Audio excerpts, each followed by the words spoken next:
Rajkot DCB police સ્ટેશનમાં જીલુભાઈ ગમારા નામના ફરિયાદી દ્વારા એક ફરિયાદ આપવામાં આવેલ, જેમાં હકીકત એવી હતી કે પાલીતાણાના બે આરોપીઓએ હરિભાઈ ગમારા અને વિવેક ઉર્ફે વિક્કી દવે આ બંને મળીને ફરિયાદીને એવું કીધું કે તમારા દીકરા જે છે એમને હું પીએસઆઈની પરીક્ષામાં પાસ કરાવી દઈશું, મારી ગૃહ વિભાગમાં લાગવગ છે અને મારો મોટા મોટા માણસો સાથે ઉઠક બેઠક છે, તો હું તમારા છોકરાને પીએસઆઈની પરીક્ષા પાસ કરાવી દઈશું. એના નામે એમના પાસેથી 50 લાખની ટોટલ માંગણી કરી 15 લાખ એડવાન્સ રીતે લઈ લીધા હતા.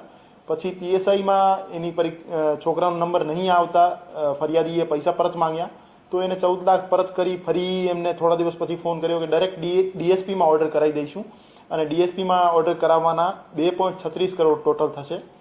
તો આ રીતે ફરિયાદીના દીકરાનો ડીએસપીમાં ઓર્ડર કરાવવાની લાલચ આપી 2.36 કરોડ ફરિયાદી પાસેથી લીધા અને એમને 88 લાખ ટોટલ પરત કર્યા અને 1.48 લાખ જે છે 1 કરોડ 48 લાખ ટોટલ રકમ એ એની પાસેથી છેતરી લઈ પરત નહીં કરી. તો આ બાબતે ગુનો દાખલ કરવામાં આવેલ છે અને અત્યારે તપાસ ચાલુ છે.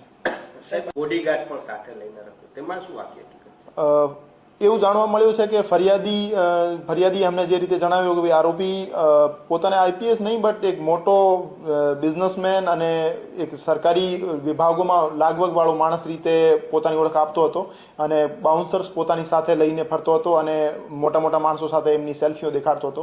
આ રીતે માણસોને છેતરવા માટે જ આ એમનો પ્રપંચ હતો.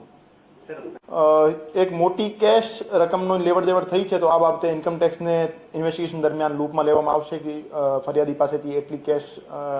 તમામ ભોગ બનનારોને મારી અપીલ છે કે આ જે માણસો છે હરિભાઈ ગમારા અને વિવેક ઉર્ફે વિક્કી દવે જે રીતે જીલુભાઈ ગમારાને સરકારી નોકરી અપાવવાના બહાને છેતર્યા છે, આ રીતે કોઈ બીજા માણસને પણ છેતર્યા હોય, એમના પાસેથી પૈસા લીધા હોય તો એમનો કન્સર્ન જે આપના લાગતા પોલીસ સ્ટેશન છે એમના ફરિયાદ દાખલ કરાવવામાં મારી અપીલ છે. આપ ઝડપથી એમની ફરિયાદ લોકલ પોલીસ સ્ટેશનમાં દાખલ કરાવો તો અમે અહીંથી આરોપીઓનો કબજો એમને લોકલ પોલીસ સ્ટેશન સોંપી દઈશું.